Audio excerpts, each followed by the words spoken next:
नमस्कार जय जगन्नाथ ओडिशा किचन को आपण मानक बहुत बहुत स्वागत। जे हमें बनैबा पालंग सागर गोटे बहुत टेस्टी रेसिपी, बहुत ही यूनिक रेसिपी। थरे खाइले याको बारंबार खाइबा पई चाहिबे। छडा पिला ठारू बड़ समस्ते याको निश्चित भाव में पसंद करिवे। से मुझे 500 ग्राम पालंग शाग को जितेबाला भी आप मार्केट रू आणवे देखिए छोट छोट पत्र थी पतला पतला तार डेम्फ थी ठीक से भाया देखिकी आणवे जहाँफल कौन हम ना बड़ पत्र अपेक्षा छोट थी पत्रटार टेस्ट टे अधिक आसी थाए। तो एबे आम या गोटे छोरी साहाय्य ना पनिकी साहाय्य कि पूरा पतला पतला करके छोट छोट करके काटी नेबे। काटिबा पूर्व ध्यान देबे पालंग शाग को प्रथमे भल भाव में धोइबे कहीं पालंग शाग देहरु बहुत पानी रिलीज होता है से काटी सारिक या बिल्कुल भी धोइबेनी। काटिबा पूर्व या भल भाव में धोई नेबे। पालंग शाग को जितेबाला आप मार्केट रू आणुचंती पानी रे किछि समय पे भिजई नेबे जहाँफल कौन हम ना पालंग शाग देहर जो माटी लगी थाए सेटा इजिली बाहरी जिवो आ पालंग शाग को आपन को सफा करबा पई इजी हबो। तो एठी सबु पालंग शाग को मु काटी नहीं पूरा छोट छोट करके काटिबे। एपटे गैस फ्लेम को ऑन करके आम ये बसई ना गोटे फ्राइंग पैन और फ्राइंग पैन देहरे देदेबा किछि चीना बादाम पाखापाखि एठी मोर 10 ରୁ 12 ग्राम भितर मु चीना बादाम नहीं। चीना बादाम को मीडियम फ्लेम रे रखिकी 1 ରୁ 1.5 मिनिट पाखापाखि मुझे भाजी नेबी। बादाम ये भल भाव में भाजी गला परे एठी मु नउची 1 चामच बेसन। बेसन को आम किछि सेकेंड पाई भाजीबा। अब सेटा भी गैस फ्लेम को पूरा लो रे रखिकी बिल्कुल भी बेसन भाजला बेले गैस फ्लेम को आम बढ़ेबानी। किछि सेकेंड बेसन को भाजी सारा परे एठी मु नउची 1 चामच धला राशि निहाती देबे। तरकारी रे बढ़िया बास्ना सहित टेस्ट मध्य बहुत बढ़िया आसीबो। तो याकु मध्य आमे 1 मिनिट पाखापाखि आउ भाजी नबा। एठी बेसन धला राशि और बादाम भल भाव में भाजी हो गलानी। एबे आमे याकु बाहर करनबा आउ भल भाव में ठंडा करके याकु आमे ग्राइंड करनबा। एपटे मु नहीं जाइए आउ गोटे सस्पेन बा आपण कड़ई नहीं पारिबे ता देहरे दबा आमे किछि ड्रॉप मापर तेल गरम हो गले दे दबा 2-3टा कटा कंचा लंका और 5-6 कोला रसुण।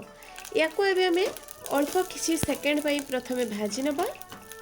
अल्प किछि सेकेंड भाजी हो गला परे आमे जो पालंग शाग को काटिकी रखिथिले ताको दे दबा। स्वाद अनुसार देखिकी दबा लुण।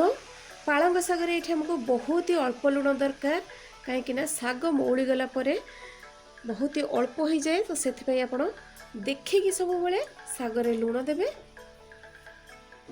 एठी देखि पारथुए पालंग शागटा टिके सिझीगला परे मौली गला परे पालंग शाग देहरु केते पानी रिलीज हेलानी। तो याकु एमती आमे चूल्हा रे बसई देबा आ ये एमती सिझु थाउ पानी सुखिबा पर्यंत। तो एपटे आमे बसई नेबा कड़ई आ गोटे कड़ई। तो सेथिरे मु दे देउची 2 चामच मापर तेल जतले हल्का गरम थिबो एठी मु दे देबी क्यूस बटर। तेल जितेबाला बटर आपड़ देबे तेल देखिए हल्का गरम थी बिल्कुल भी अधिका गरम करें नहले बटर पोड़ी जीवो बटर फ्लेवर भल आसबनी। एठी मु देदेबी तेल रे 1 चामच गोटा जीरा और 2 ରୁ 3टा सुखिला लंका।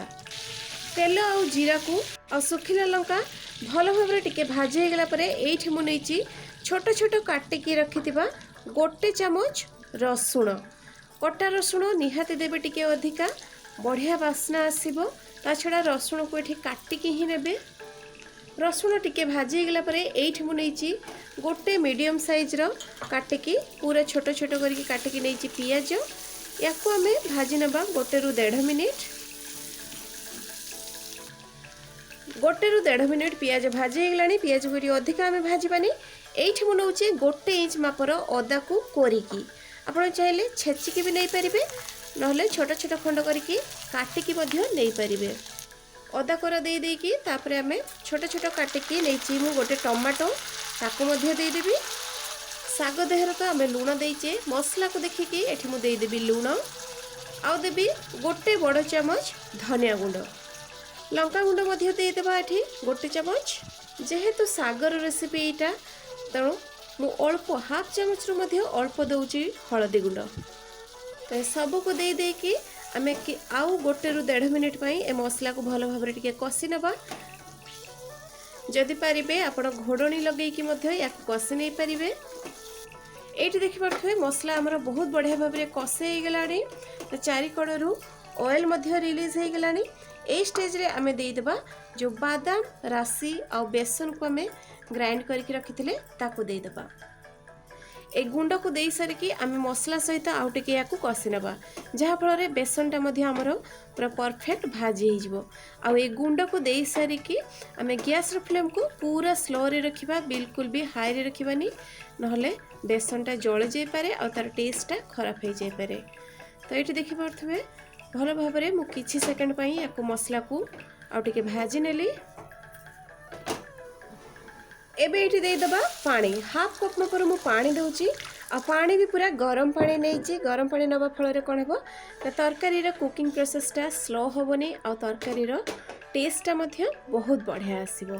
तो एबे पानी दे देकी याकू किछि समय पई हमें फुटीबा पई छाड़ीबा। एठी देखि पारथुवे ग्रेवी हमर फुटी आसलानी। आ ए स्टेज रे आमे जो पालंग साग को सिझेई के रखिथिले ताको दे दबा ए ग्रेवी देहरे। दे देकी अधिका आमे याकू फुटेइबानी, अल्प 2 मिनिट पाखापाखि याकू फुटेइबा और अधिका झोल रखिबानी किबा अधिका सुखेइबानी, टिके लटपटिया ग्रेवी टाइप रे रखिबा याकू। एपटे नहीं जावा गोटे तड़का पैन आ दबा तड़का। यही तड़काटा पूरा पूरी भाव में ऑप्शनल अच्छी। जदि ये तड़काटा को देबे तेबे आपण घी रे ही देबे। घी खाउ नथिले आपण तेल मध्य यूज करि परिबे। घी गरम हो गले मुझे नहीं गोटे चामच मापर रसुण टिके भाजी हो गला परे एठी दबा आमे गोटे चामच धला राशि। धला राशि यही रेसिपी रे देबे, बहुत बढ़िया बास्ना आसीबो। धला राशि दे देकी गैस रो फ्लेम को आमे पूरा बंद कर दबा। आ एपटे जो आमर पालंग सागटा फुटुची ता देहरे दबा तड़का। तड़का जिते देबे ता पूर्वर जस्ट दबा हाफ चामच मापर लंका गुंड। ता पूर्वर लंका गुंड दबा फल कौन हम ना तड़कार आमर कलरटा बहुत बढ़िया आसीबो। तेल अत्यधिक गरम थी अवस्था लंका गुंड बिल्कुल भी देबेनी। तो एबे फुटुवा अवस्था आमे तापरे दे देबा तड़का। अल्प किछि मु तड़का दउची, बाकी आ अल्प किछि मु गार्निशिंग पई रखिची। तो बस रेडी हो गला आमर पालंग सागरे तैयारी बहुत गोटे टेस्टी रेसिपी। थरे खाइले मु ग्यारंटी दउची आपण बारंबार एभली प्रोसेस रे बनेकी खाइबे।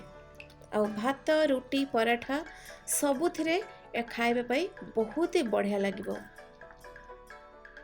तो दर्शक बंधु आशा करछि आज रेसिपीटी आपण मानकु निहाती भल लागिथिबो। भल लागिथिले प्लीज लाइक करिवे, शेयर करिवे। आउ जदि सब्सक्राइब करनाहंती ताहले प्लीज सब्सक्राइब कर देबे। तो पुणी देखाबो आ गुटे नुआ वीडियो रे आ गुटे नुआ रेसिपी सहित। से पर्यंत रहउची नमस्कार, जय जगन्नाथ।